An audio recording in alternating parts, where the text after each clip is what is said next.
The last lesson I've called the cultural aspect, but I could have given it a subtitle, Let's Forget We're Israelis.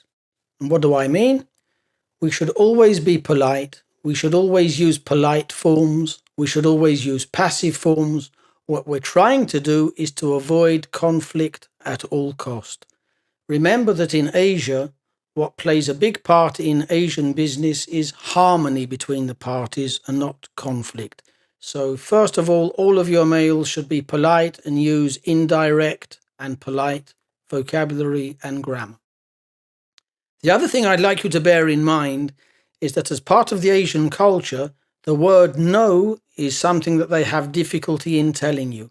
And you have to understand when you receive a mail from an Asian supplier, that might be problematical, or maybe, or we'll see what we can do. In Asian terms, they all mean no. In Israel, we understand that if somebody's doing their best, you'll get it perhaps a day or two late, or you'll get it a little bit not quite the standard you are hoping for. In Asia, these words mean no, and you have to understand that these are a refusal to meet your demand. Such misunderstandings happen all the time. It's a question of understanding their culture.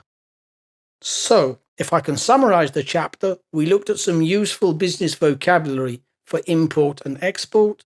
We looked at what you must do when you change an order.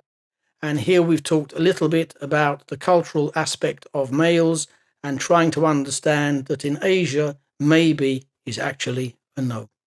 Please bear that in mind when you're writing and receiving your mails.